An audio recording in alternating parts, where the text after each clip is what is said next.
Hello and welcome to the VR Untethered podcast, a weekly source of insanity. As always, we have Brad and Josh. Please remember to like and subscribe if you like what you see. That said, let's jump right into our highlights of the week. What we played, what we did, that was the highlight. I have a feeling there's one app that's going to be a highlight for both of us. But I'll let you go first. Okay. Alrighty, I'm going to try and read your mind. And I'm going to say that Audica was the game that you played the most this week. Would I be correct? Audica was an update or a highlight for me, yeah. Okay. Audica was the highlight for my week. I really enjoyed playing. The first 5 minutes, I didn't know what I was doing. I tried to jump in at standard and had to crawl back to easy. Once I got the hang of it, the game truly is an awesome first-person shooter with real... I love the fact that it gives you the readout of how many milliseconds off on average from the beat, and that it shows you how far off you are from the direct center of the targets that you did hit, and which is amazingly great information and really does help you improve your game. I mean, you know, it also frustrates you immensely, but it's a great game. The only thing I haven't tried yet is doing the mod and downloading a custom game. I did see on Discord that there's a channel for that. I'm still not quite sure how you do it easily into your folder without using a computer. Probably have to use a computer, or you have to sideload a file manager app. Well, that's just it. They're saying no sideloading required. So I'm really not sure. Yeah, the ones that are, according to Michael, if you look in the app, if you go or in the App Store, if you look at the listing for Audica, it lists all of the DLC. And the custom songs, I guess, are just free DLC, basically. And you can go and just add those. Right. Well, there were 4 of those this week, because they were there when I actually was able to open Audica. They were already there, so I just downloaded them. Right. But the other ones, the other ones, I haven't looked into that yet. I haven't had a chance. I'm so busy playing. I'm not really looking at modding yet, but it's supposed to be an easy thing to do, and that should be really fun. Although I do find that there are songs within Audica that I would never ever listen to, but are perfect for gameplay. It's really weird. You know, I could never see myself listening once, much less half a dozen times, and catching the beat. So. I guess Audica is the big game for a lot of people this week, because Oculus pretty much has been putting out games in drips and drabs over the last few weeks, and this one's we've been waiting for since last November or October or something. Right. So the hype was there. I fell into it. I pre-ordered it months ago, and I am thrilled they were able to keep such great particle effects and rhythm and tracking. All of it was great. Have you done any of the gun trick yet? The gun tricks, meaning the invisible gun, or no, spinning the gun, having it to float away from you, etc. No, I haven't. Okay, how you do that is your thumbstick, if you push it to the left, it spins the gun like, it's a fancy, that sort of thing, like a gunslinger, right? Right. And if you push it to the right, that's go of the gun, and it floats in the air in front of you, so you can to move your hand and then push the thumbstick to the right, and it'll throw the gun away from you. Then when you release the thumbstick again, and pull it back to you. It's kind of cool if you have time to do it. Well, there is an achievement that is based on using those during a song. Oh, okay. I have not played that song yet, obviously. No, it's an achievement, not a song.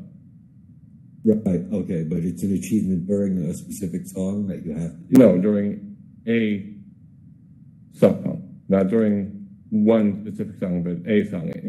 Any song. Oh, okay. It's not in the campaign mode, automatically their achievement that I'm talking about is an achievement, like, how you got the perfect aim or whatever one, right? That wasn't because of what song you were in. That was because you played a song where you got good enough aim in that song to be, quote unquote, perfect aim. Right. And timing. Let's not forget timing. That would perfect aim and timing in the same run. It's like, right. Oh, yeah. That'll never happen again. Right. It's like, okay, that was a lucky. That was, I think, in my first hour. So it's like, I have a hard time with the no-look shot one. Which is insanely difficult, having to shoot the target without looking at them. I haven't seen that. That's in it's on one of the songs in the campaign mode. I don't know if it's a regular modifier you can toggle on or off yet. I haven't really looked into that. I'm just going through the campaign mode basically right now. But on one of the songs, Untethered, I think, where it's a no-look and you have to get 20 targets with no-look, which means that they have to be outside of your field of view when you shoot them. Yeah. Oh, so that sounds reasonable. So the only way I can manage to get any is if I do this. Here's the circle for the shot. Right. I've got lined up right before the target circle to get on there, and I shoot. I go, and then I shoot. Wow. It doesn't always work. Sometimes I miss when I do that because it moves my hand a little bit also or whatever, but it's the only way I can think that to make that work. And I'm like, this is not a fun way of playing this song. No, it sounds really awful, actually. When you started saying it, it was like, okay, maybe cool, but by the end, it was like, oh, not cool. But that said, I can easily see once you play the song enough and you've got it basically memorized to the point of doing it with your eyes closed, then you could just go,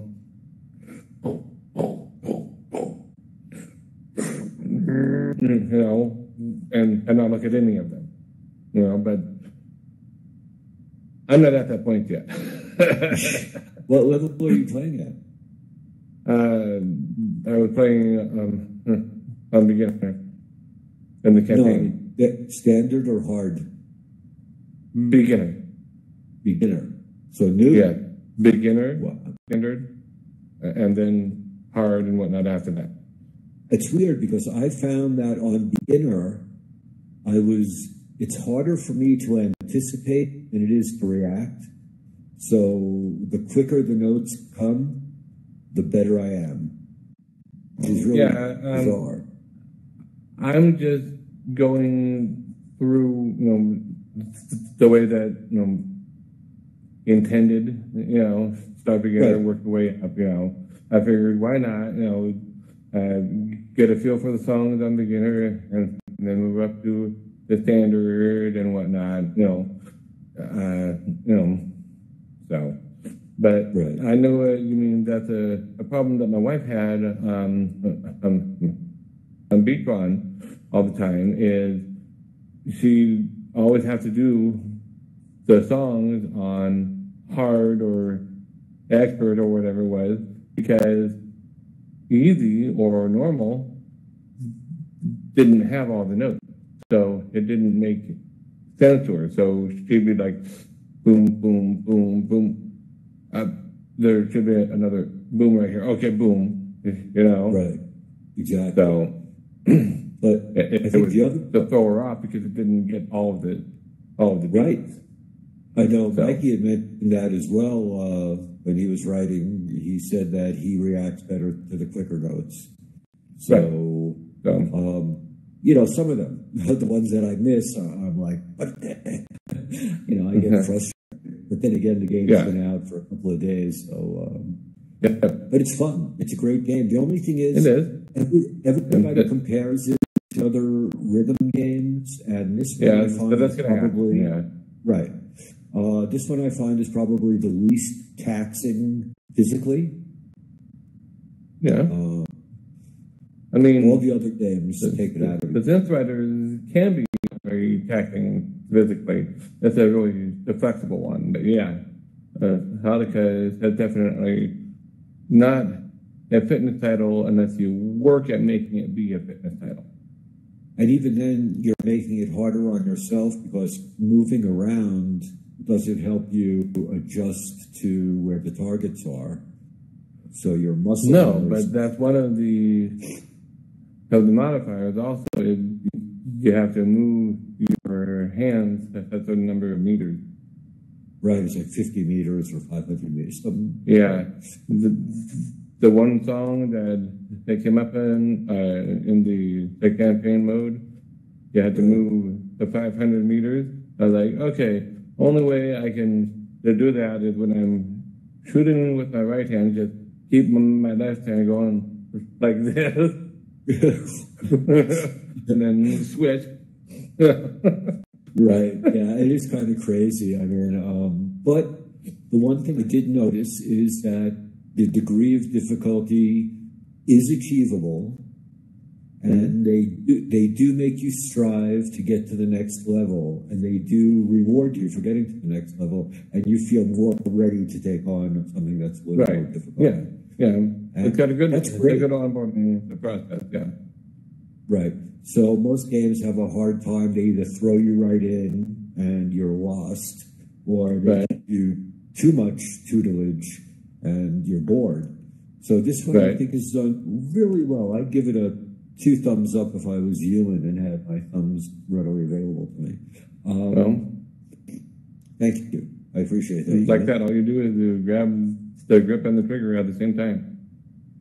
And the thumbs up. And the trigger. Yeah, I did. Just like you were doing a real thumbs up. But make your fist with your thumb up in the air.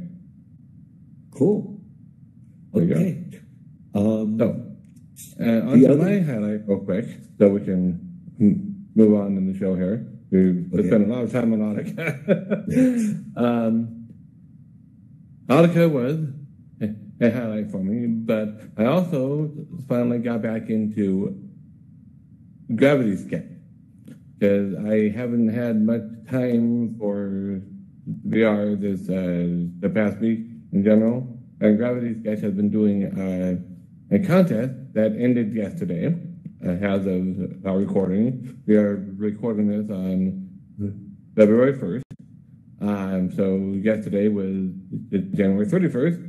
That was the end of the Gravity Sketch contest, which was, what did you get for Christmas, or what did you want and not get?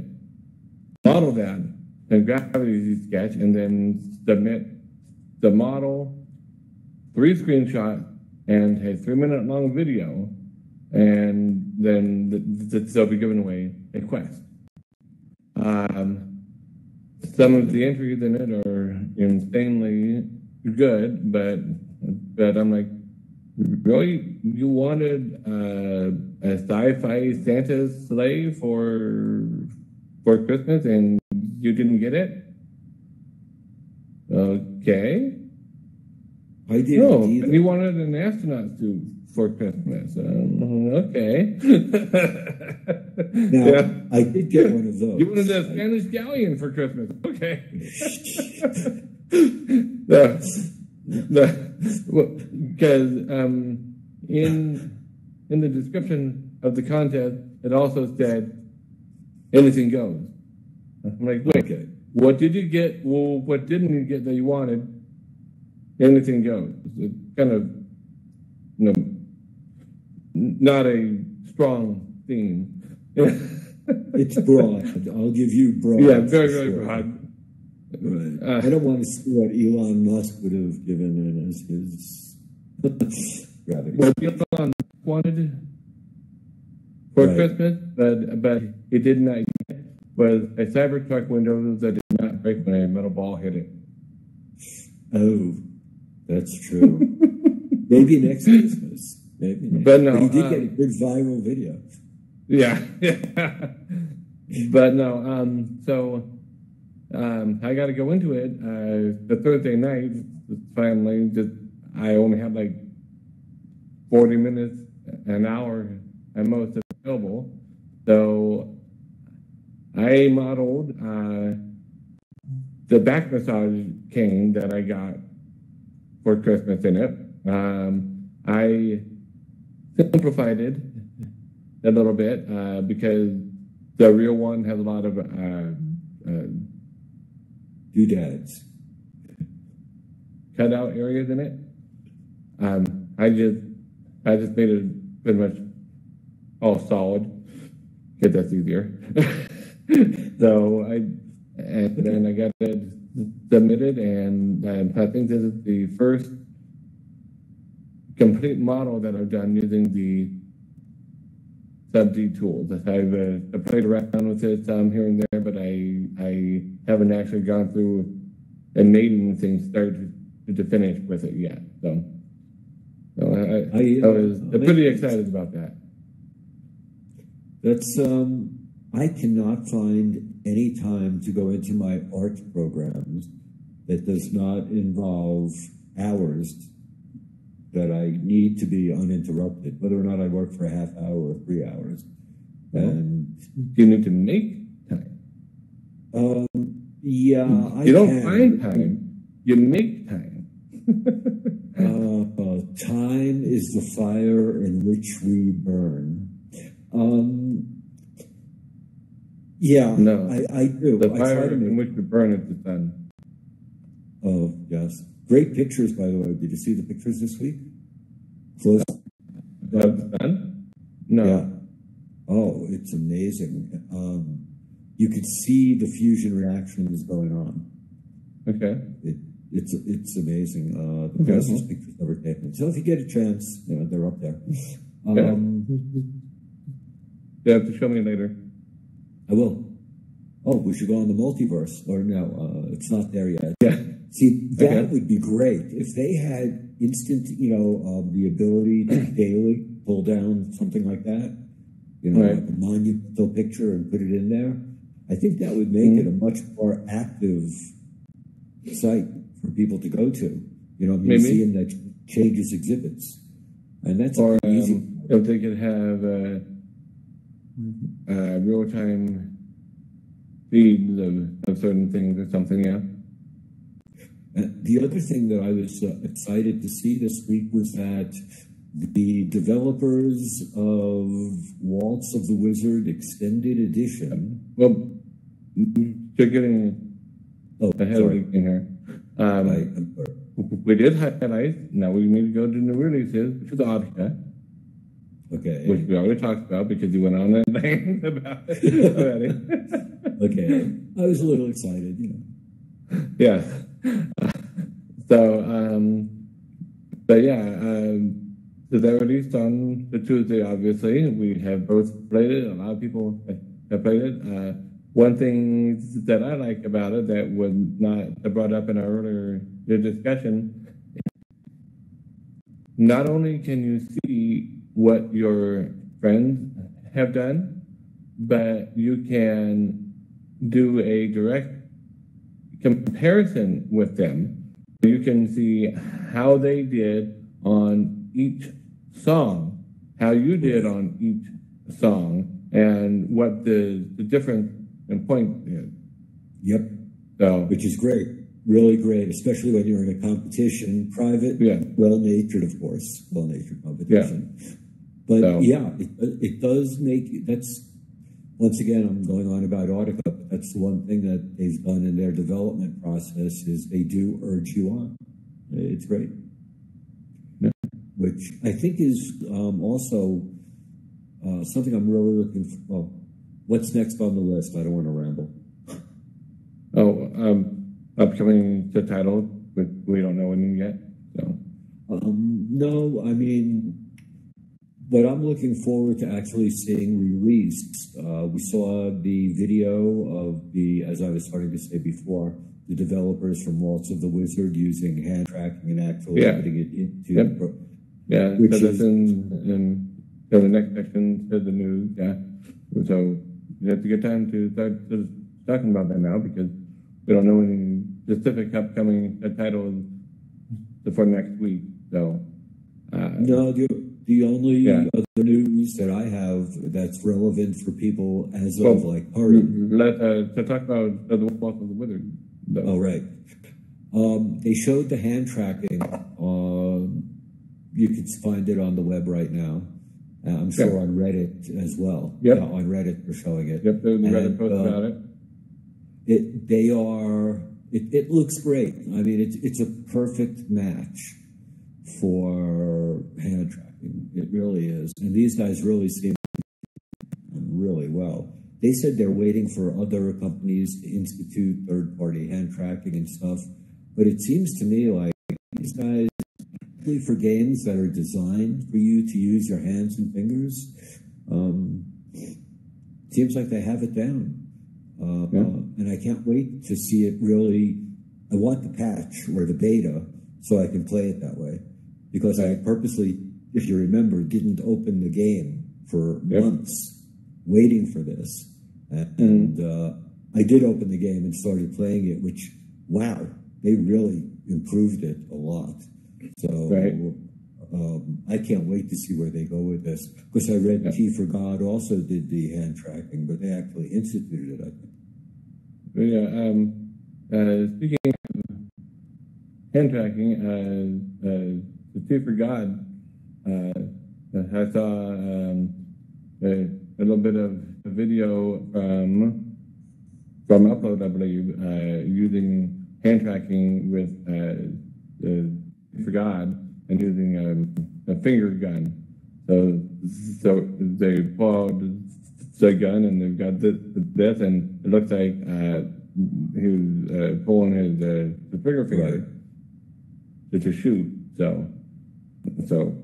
And some of them complain that you're, which is cool. I mean, that's great. Yeah. Talk about walking around in the same space with nothing but your hand and just you and the headset. It's really kind of cool. I mean, that's a good match right there, in my opinion, is, utilizes your actual space. You are moving around by actually walking. You are shooting by using a real finger gun. Right. It's got it all right. It's exactly very playground. So I'm looking forward to that. Yeah, and I haven't installed that update yet, but I want to get around to it. Hopefully later today. Well, that really, at this point, I've gone back and realized that I probably have most of my games unfinished. Some of them because I'd played them on PC VR before and just put them to the side when new releases came out. And others that I don't know. They just got sort of put to the side when a new game came out and I got dragged. We're also, we're kind early adopter mentality, and we've got this podcast going on as well now. So we kind of want to keep going on to the new, instead of finding one that we love and just sticking with it, Right, exactly. That's a problem when you are trying to do a podcast or a review channel on YouTube or whatever. You can't necessarily just stick around with what you love. You got to keep moving with the new stuff. So, absolutely. Which is great. I mean, I love playing the new games, but now that I look back, it's like, wow, I could probably take weeks to finish what I do have and actually start to do artwork in my, in the art programs and utility programs, which I haven't even really started because this was supposed to be for fun, The other bit of news that we have is Curious Tale of the Stolen Pet is on sale for 33% off. Is that a daily deal sale or is that a weekend sale? Daily deal. It said it closed in one day when I looked at it today. So probably by the time you are watching this, the sale will be over. But it was on sale. Except for you in Europe, who might be watching this in time. And Josh just went away. No, he's there. I forgot. I hate doing that. Sorry, technical difficulty. I was just trying to see if I could do a thumb down point, but it teleported me. Yes, I noticed. I saw your feet behind the screen. It was kind of cool. I liked it. But that's how quickly I can move in here. No. I'm the Flash. You just revealed you're superhuman.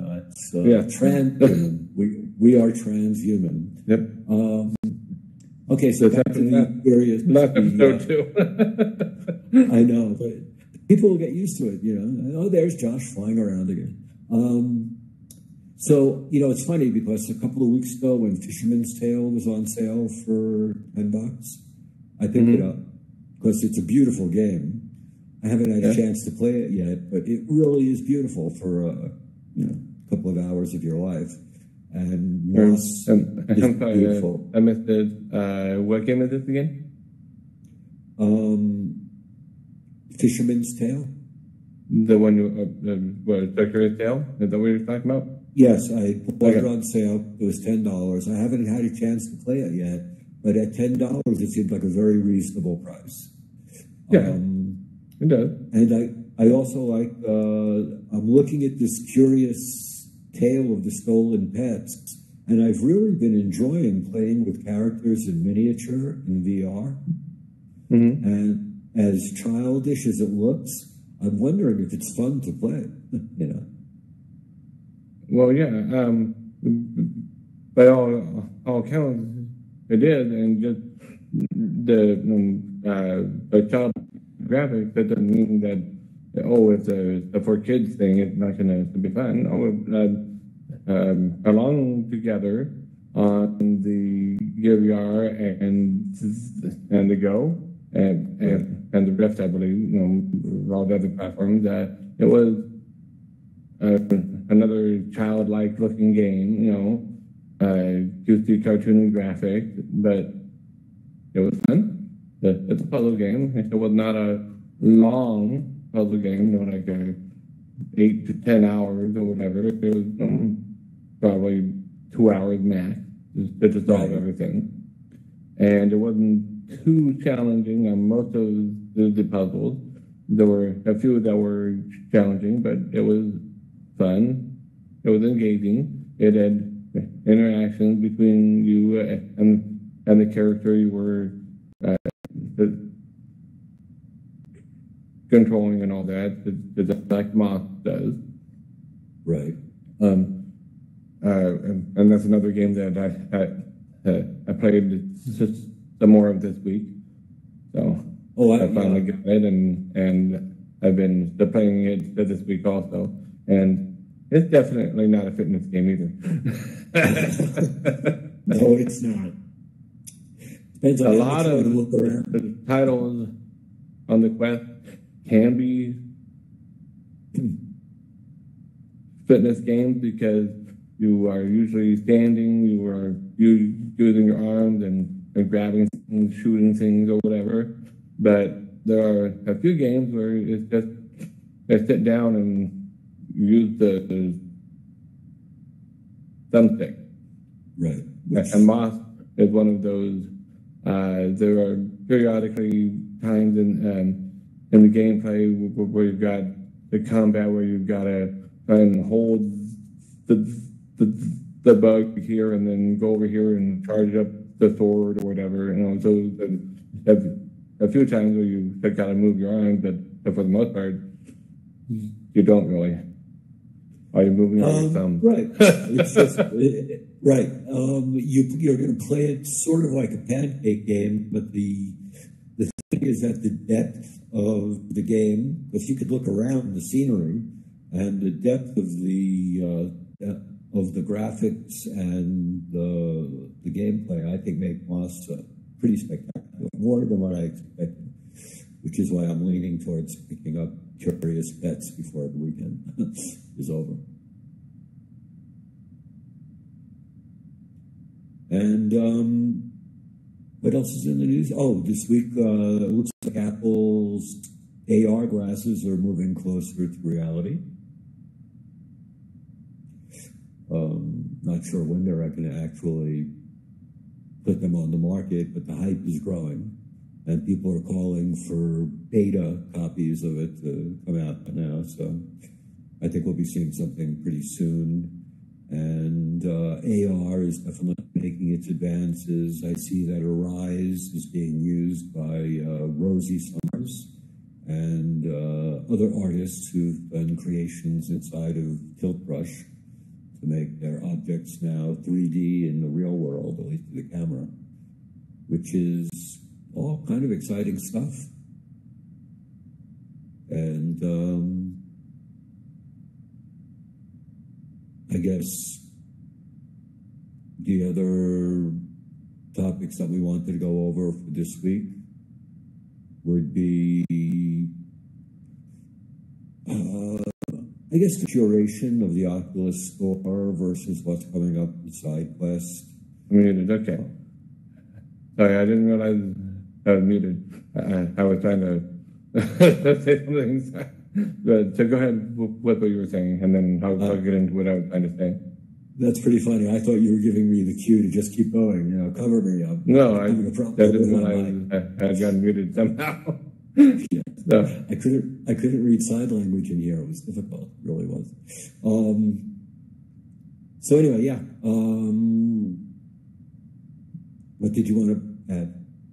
Okay. Well, I was going to say, speaking of the AR glasses, I had an event in the real world this morning, and it was a Unity developers meetup, basically. But one of the people who came there had attended the MIT Reality Hack event, and he said that he got to try the Unreal glasses, and that in his opinion, they are better than HoloLens and they're better than Magic Leap. It remains to be seen if they are better than HoloLens 2, obviously, because that's not actually out yet, really. But that shows good the progress in the AR glasses world right there. And the Apple glasses are probably going to be even better than the Unreal, realistically. So, well, I guess it depends on which version we get. It looks like the original Apple glasses are going to be more of the white overlay that we remember from Google Glass, except instead of just being in the corner, they'll be all sort of all around your vision. I don't know how quickly they're going to get the color. I guess it depends on the race. Yeah. It remains to be seen, obviously, but let me rephrase. Eventually, when they come out with the full AR glasses from Apple, they will most likely be better than the Unreal ones currently are. But Unreal is probably going to continue working and developing also. So by that point, maybe they will be better or be still on the par. Who knows? We still have to see where Niantic goes with Qualcomm as well. Right. Yep. And also HoloLens 2 is having some problems I've been reading about. Right now, since it's only enterprise, we're not hearing about it. Right. We're working on fixes. But I don't think, and everybody is hyped on AR. Everybody keeps saying it's going to be there. And I think, especially having lived in VR, that AR will be fantastic, overlaying digital reality. Well, yeah, and there are a lot of enterprise places already using AR. It hasn't quite filtered down to the consumer market yet, but no, it hasn't, because they need to make it more affordable, and they need to. They're working on alternate optical arrays, actually, as opposed to just putting screens in front of our eyes. Now it's how do they integrate that information with our vision and not. It's a whole other I think there's one version of AR glasses that is trying to use basically a projector. Sorry, I don't know if you can hear that. It's 1 o'clock where I am, and where I am at 1 o'clock there is a tornado siren on the first Saturday of every month that goes on. So I don't know if that's audible or not. For a very short period of time, it was a little bit of a high pitch noise. Okay. Yeah. So anyway. So don't go running for your shelters. It's just an alarm.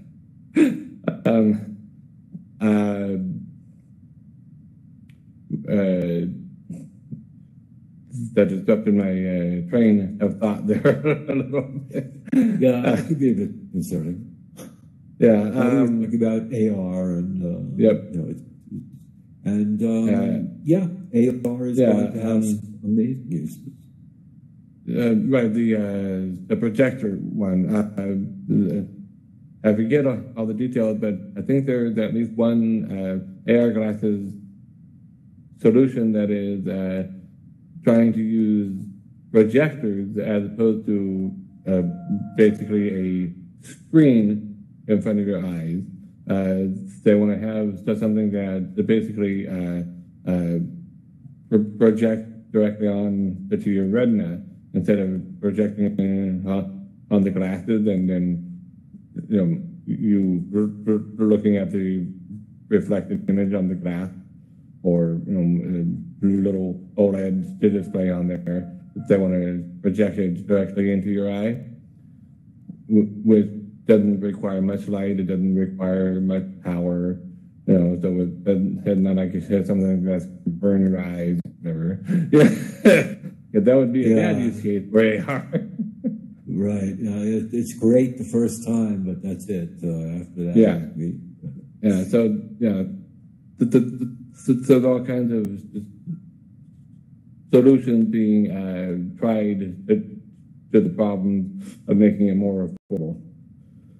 Right. So, that's a big thing. And also to make it, as they do, every time they come up with a way to make it more affordable, they'll find a way to increase functionality, and then they have to work on how that works for them on the bottom line. So we'll see it when it comes.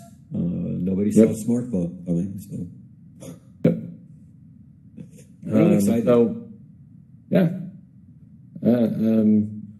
I'm not excited about trying to be able to afford them all.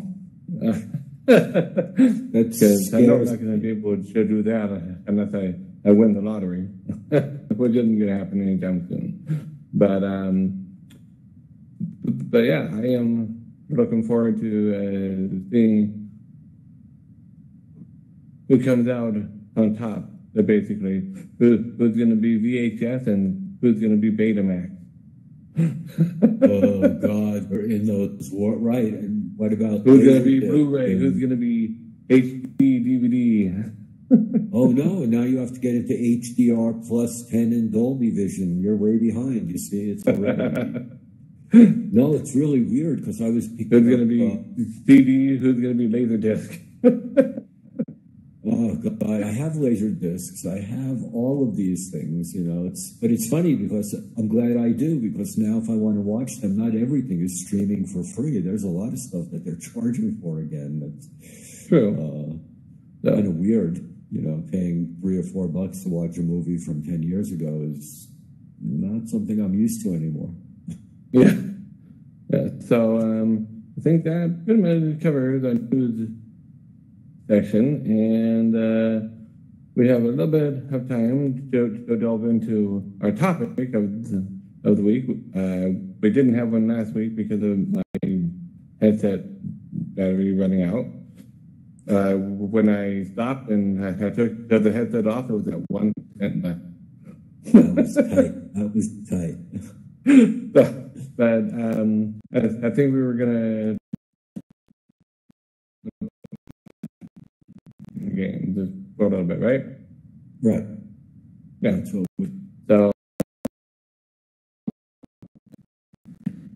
we have just the way we have. I'm running out of fingers here. Synth Riders, controllers, and now we have Audica. There you go. 4, right? Yep. If you count your thumbs, that's 4. Yes. And they're all a little bit different, and they all kind of fit in or a big net in the case of being.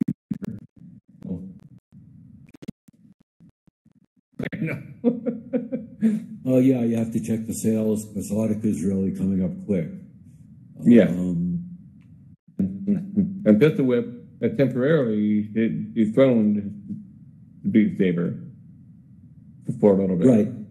Now, the funny thing is that the games are all very different in the amount of, as we had mentioned before with Audica, briefly touching on it, the amount of physical exertion required by each game is completely different. Yep. And each one is going to satisfy a different pleasure center, I guess.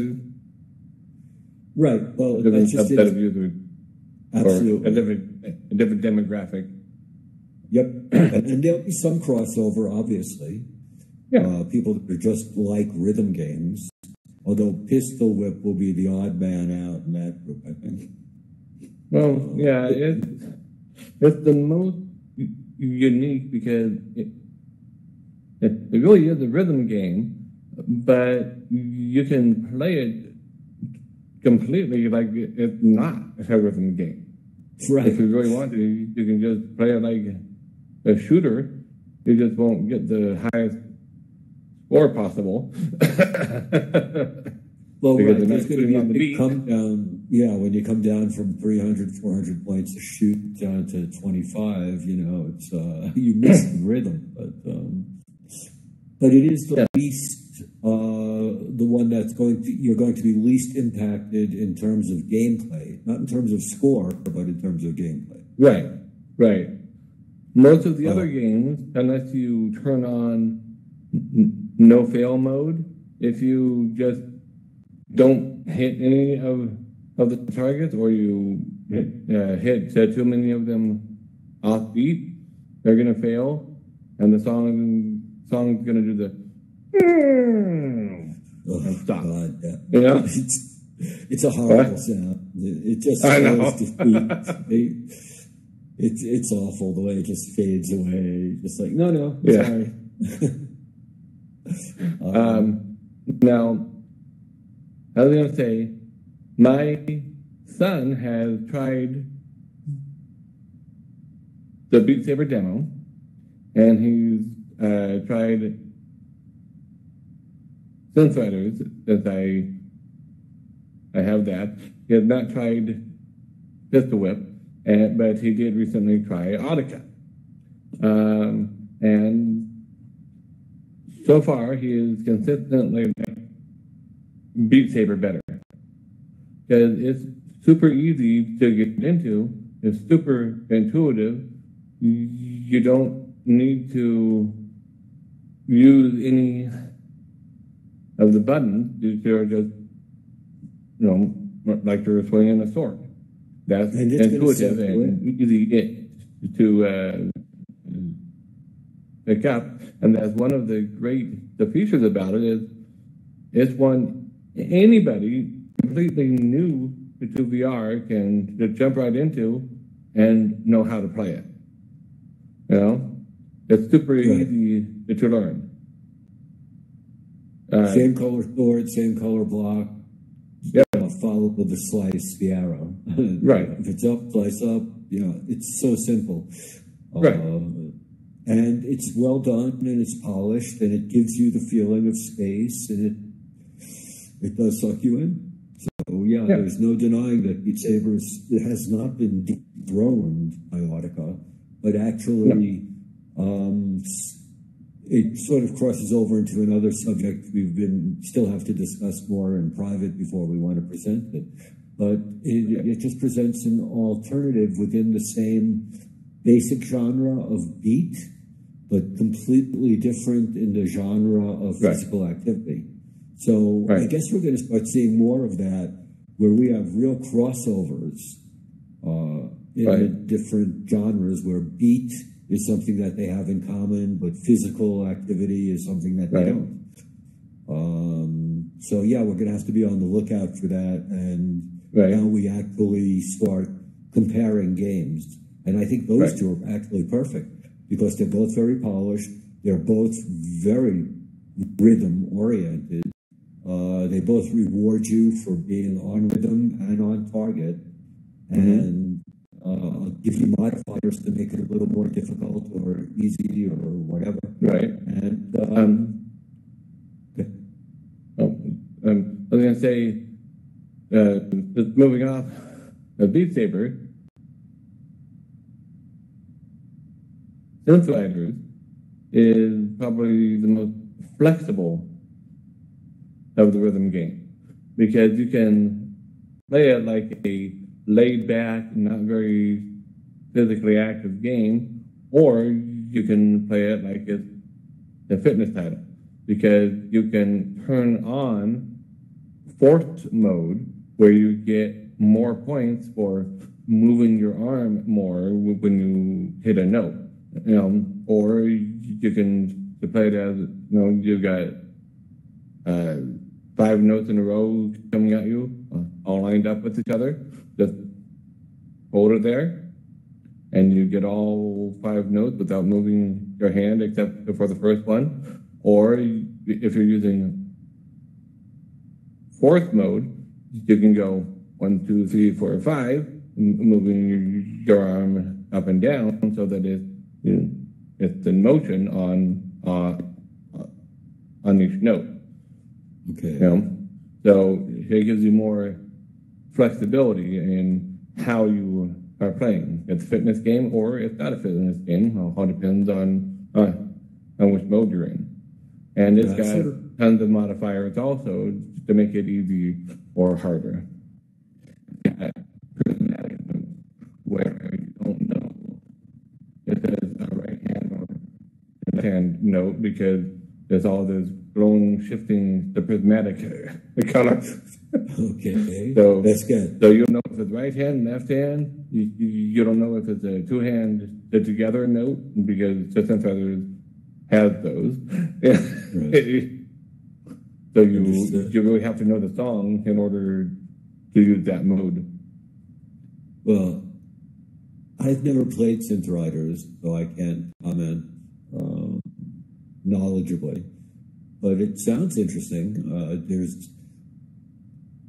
Where would you place it on your scale of rhythm games and the way that you like to play them? I have to preface this with, I don't currently own the Beat Saber. I own the Sim Spreaders. I've got Pistol Whip. I've got Audica. I don't have Beat Saber yet, but that's partially because the $29.99, the price is steep for me. For sure. And I've got to work that into my budget before I can get it. And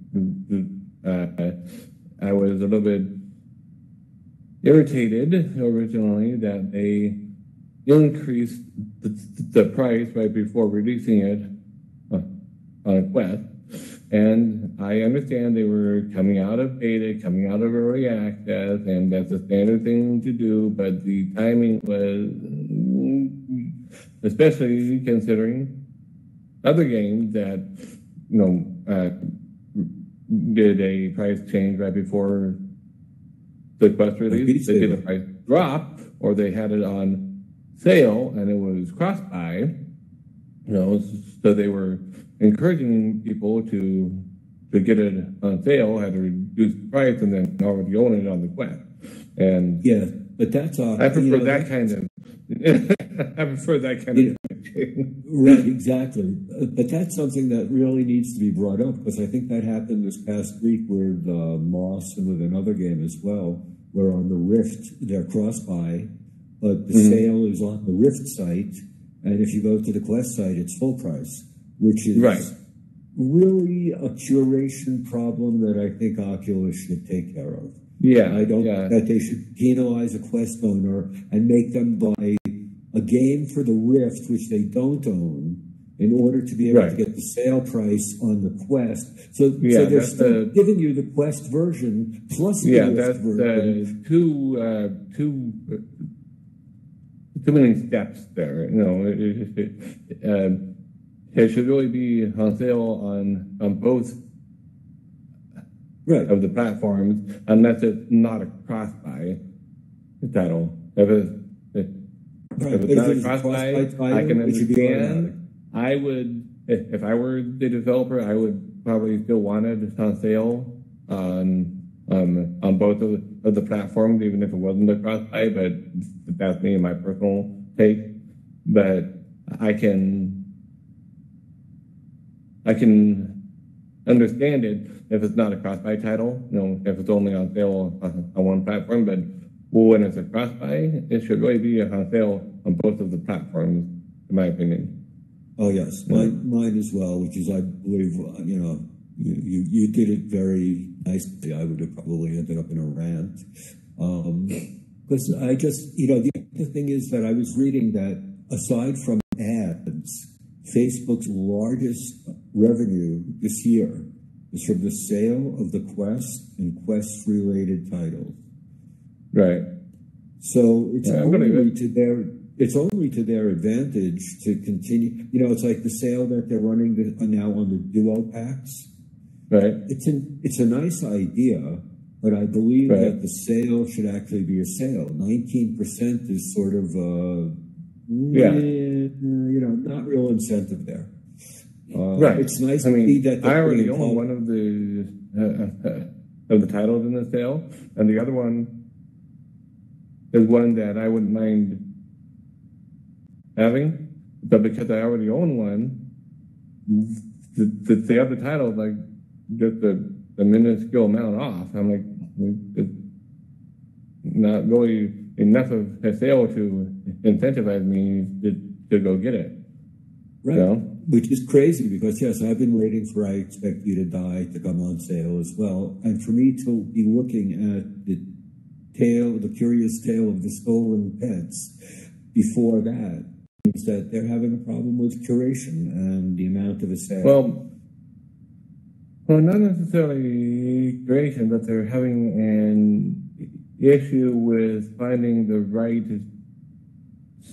sales and discount amounts and whatnot. Because you're right, a 2-pack like that should be more utilizing and an individual game on sale.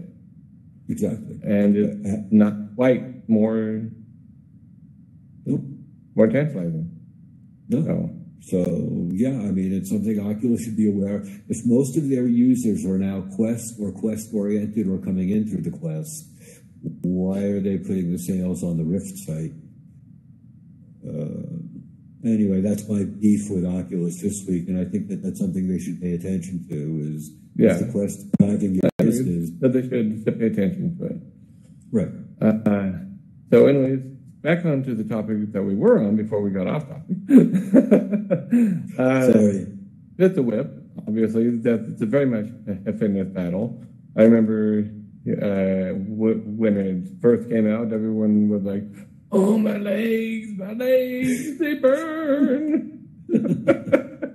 And now everyone has gotten used to it, and they've kind of learned the maps, so they are streamlining and they're using more economical movement.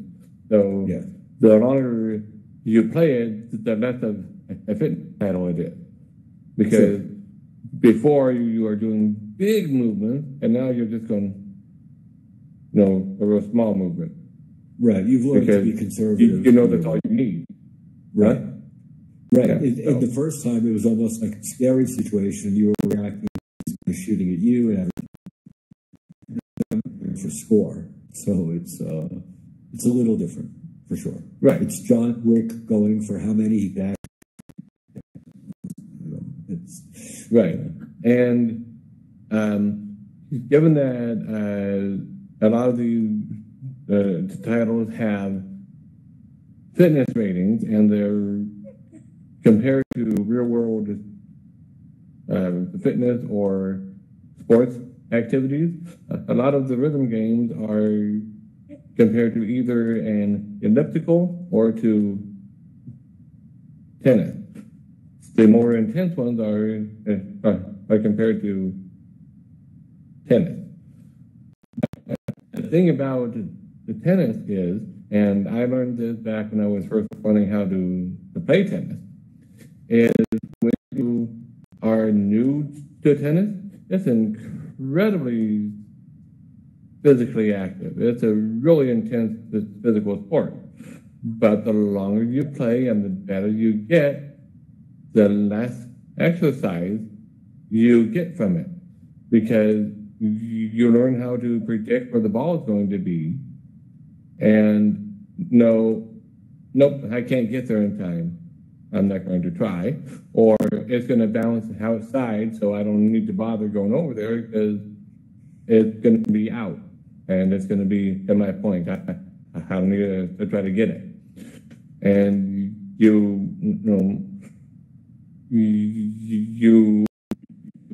get better at placing your shots where you want them to, so that your opponent is kind of limited in where they return it to, so you know where they are likely to return it, and you don't have to move very far. So, the better you get at it, the less exercise it is. And I think that's true of a lot of the VR rhythm games also. Beat Saber is a little bit different because you have to move at the same amount all the time anyways to get the maximum point, because it's scored by how big your movement is of the swords. Right. So that one has the most consistent the fitness effect. This whip starts off with a huge fitness effect, especially if, when they release a new map. You just got to relearn the map, so it's got the most fitness effect right then. But the longer you play it and the more you learn it, the less of a workout it is. That's true. I guess that's true of learning any pattern once you learn the patterns. But that goes for backgammon as well. There's only a limited amount of moves per number because of So once you learn the limits of a game, the one thing I'll say with Beat Saber that they were brilliant about was by adding the 90-degree and the 300-degree tracks, it completely changed the game in terms of how much energy you're expending. And they turned it into crazy game now where, it's like you go jump into 360 on hard and good luck. You walk away in shame a lot of times. Yep. You are definitely right about that. That brings in a whole new level of being a fitness title. Exactly. I'm waiting for them to let you fly, which is going to be Echo Arena, and that'll also be something that's going to be something I'm looking forward to as a fitness title. Yeah. Also, I'm looking forward to that one in general. Yes. Fitness title or no fitness title, I'm looking forward to it. Everybody is. I can't wait till that comes out. Yeah. Untethered, that's going to be such an amazing experience. So amazing. Yeah. And the other thing, what I noticed today was an article that was talking about headsets on Steam. And they actually, as opposed to referring to how many untethered headsets, they were referring to how many tethered headsets. Right. So the Steam hardware survey. Yes. Okay. And so basically, it's nice to see that as opposed to making untethered the weird one and tethered the standard, it looks like they're going to start making untethered the standard and refer to the other headsets as being tethered. Right. So that's kind of an interesting take. Yeah. Well, I mean, being untethered is really kind of the holy grail of VR. You don't want to be tethered with 3 or 4 wires coming out of the headset and having to do all the cable management of, okay, I can turn around 180, but then if I want to keep turning around, I got to turn around the other way and go back the way I came. Otherwise, I'll hang up my cords and I'll fall or I'll risk breaking my cords and with the Quest, we don't have to worry about that. Unless you're using the link. Exactly. That's the one downfall of the link. But it gives you the option of doing that, going backwards a step. Yeah. Improving the graphics. So, right. But even there, that's kind of just an interim thing because as far as I know, they are still working on a wireless streaming solution as well. Yes. Right now we've got the desktop, which is they have not come out with the update yet, as far as I know, but they are coming out with an update really soon, where it will hook up directly to the Oculus Rift Home software instead of going through InVR and Revive. So, which will be nice. That'll definitely decrease latency for sure. Yeah, and if you have a good enough wireless network in your house, that's pretty much the same as the link. I mean, it's got it might have a little bit more latency, but from all the people that have compared, it's not that much more. Most of the titles are still just as playable via wireless with the virtual desktop as they are with the link cable. I'm sure it'll be, they'll get it to the point where it is as close as they can get based on your network. And obviously, I think single-player games will probably be more successful than multiplayer when you're dealing with things like that. I mean, and shooters will be able that's how I played Until You Fall on the free weekend that they had with that was the virtual desktop, the streaming, and it worked fine. I didn't have any issues where I swung my sword and then a second later it swung MVR or whatever. It felt like everything was happening as I did it. So, which is you're there. That's what you need. So, but I think that about wraps it up. We've been going for a little over an hour, I think. So, time to wrap it up and bring it to a close and remind you, once again, like and subscribe and tell all your friends about it. Tell your friends to tell their friends. Tell your friends to tell their friends to tell their friends. And the dogs. We want the dog to follow it.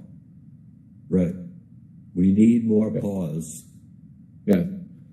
And the dogs can tell the cat to ride on their shoulders to come watch us. Okay. If one of you gets a picture of a dog and a cat doing that, let us know. We will put it up here. What greater honor could there be than to be the background for the Untethered mobile VR podcast? Yeah. On that note, have a great week or weekend whenever you end up watching this. Bye. And we'll see you next week. Bye-bye.